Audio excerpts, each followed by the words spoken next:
Let's say you go into you can do this in a room. It's quite fun to do it just when you're sitting in a room, like a room, maybe your bedroom. You can sit there and just sort of meditate on it and think, okay, if I wanted to spend 10 minutes making this room better, what would I have to do? And you have to ask yourself that, right? It's not a command, it's like a genuine question. And things will pop out in the room that you like, there's a stack of papers over there that's kind of bugging you, and you know that maybe a little order there would be a good thing, and there's some rubbish behind your computer monitor that you haven't attended to for like 6 months, and the room would be slightly better if it was a little less dusty and the cables weren't all tangled up the same way. And like, if you allow yourself just to consider the expanse in which you exist at that moment, there'll be all sorts of things that'll pop out in it that you could just fix. And I might say, well, if you were coming to see me for psychotherapy, the easiest thing for us to do first would just be to get you to organize your room. You think, well, is that psychotherapy? And the answer is, well, it depends on how you conceive the limits of your being. And I would say, start where you can start. If something announces itself to you, which is a strange way of thinking about it, as in need of repair, that you could repair, then hey, fix it.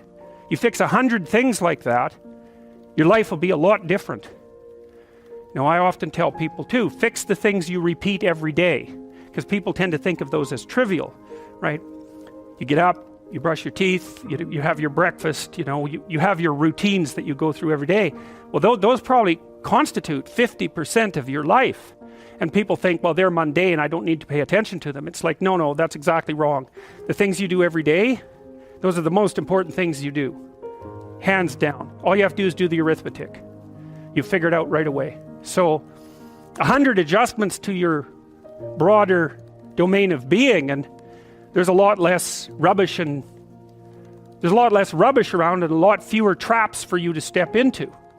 And so that's in keeping with Jung's idea about erasing once you've got your mind and your emotions together, and once you're acting that out, then you can extend what you're willing to consider yourself and start fixing up the things that are part of your broader extent. Now, sometimes you don't know how to do that. So you might say, imagine you're walking down Bloor Street and there's this guy who's like alcoholic and schizophrenic and has been on the streets for 10 years. He sort of stumbles towards you and, incoherently mutters something.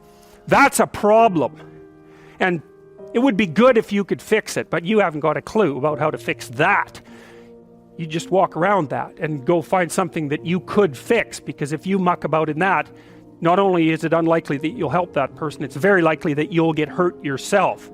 So, just because while you're experiencing things announce themselves as in need of repair, doesn't mean that it's you right then and there that should repair them. You have to have some humility. You don't walk up to a helicopter that isn't working and just start tinkering away with it. You have to stay within your domain of competence. But most of the time, if people look at their lives, it's a very interesting thing to do. I like the idea of the room, because you can do that at the drop of a hat. You go back to where you live and sit down and think, okay, I'm going to make this place better for half an hour. What should I do? And you have to ask. And things will just pop up like mad. And it's partly because your mind is a very strange thing. As soon as you give it a name, a genuine aim, it'll reconfigure the world in keeping with that aim. That's actually how you see to begin with. And so if you set it a task, especially, you have to be genuine about it, which is why you have to bring your thoughts and emotions together, and then you have to get them in your body so you're acting consistently. You have to be genuine about the aim, but once you aim, the world will reconfigure itself around that aim, which is very strange. One of the things that's very strange about a phoenix is that, well, it's immortal, but in a strange way, it lives and lives, I think, 100 years, and it gets older and older, and then one day, poof, it bursts into flames and turns into an egg, and then you get a new phoenix. So that's a symbol of transformation. It's a symbol of transformation. The bird is a spirit or psyche. And so here's what it means, in part. You know how when you learn a lesson in your life that's not very pleasant? Right? It's not like when you learn something important, it's the best day of your life. It's often the importance of what you learn is often proportionate to just how wretched it is to learn it. You know, you learn things the hard way. You learn things by getting hit, because obviously if what you're doing is working, you get what you want. There's no learning in that, and that's happy. It's when you're doing something and you hit an obstacle, and maybe you bloody well hit it hard, and then, you know, you recoil, and then you down into the depths you go, and you have to sort yourself out, and you realize that you're, you know, this particular kind of idiot, and that you should probably fix that, and that's really annoying and difficult, and, you know, and maybe you're down in the dumps and anxious for quite a while, and then you get it repaired more or less, and, you know, you put yourself back together. That's the phoenix. Poof, into flames, bang, egg, new you. And so, you know, that's the ability to learn. Now, human beings are very strange creatures, right? Because we're very malleable compared to most animals, you know, like grizzly bears now and grizzly bears 1,000 years ago. It's like, whatever. They're the same thing. They do the same thing. There's no transformation. But human beings, we have this massive brain, and, you know, it's a pain because it means you have to take care of human children until they're 40, and and that's a big burden. And so, you know, we pay a big price for it. It also makes childbirth very difficult, and it's costly. You have to eat a lot because you have a big brain, because it uses up a lot of energy. And so, you know, you pay a price for it. But the advantage is you're plastic. You can learn. Now, learning is a strange thing, because you could think of it as just acquiring more information. But you could also think of it, and this is more accurate, as finding out something that you're doing wrong, so that's sort of built into you, like a character element of your character, a presumption of your perception, or a deep habit. It's really built into you. It's a neural structure, right? It's alive, and you have to kill it because it isn't working properly.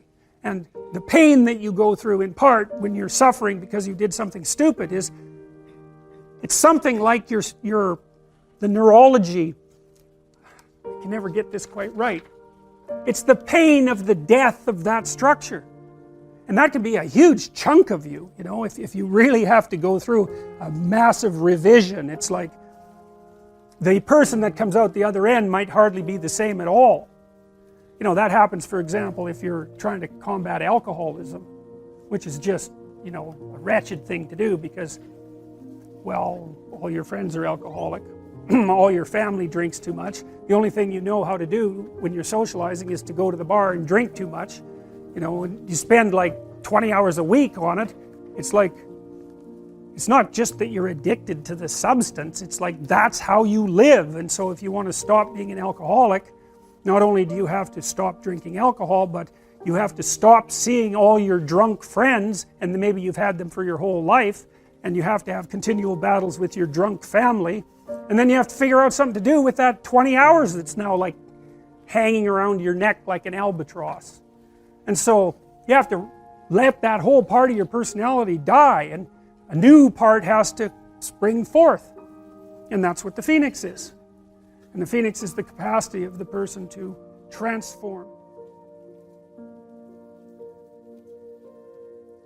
You have all seen this video where you watch the basketballs being tossed back and forth between members of the white team versus the black team, and while you're doing that, a gorilla walks up into the middle of the video and you don't see it. It's like, you know, if you thought about that experiment for about 5 years, that would be about the right amount of time to spend thinking about it, because what it shows you is that you see what you aim at.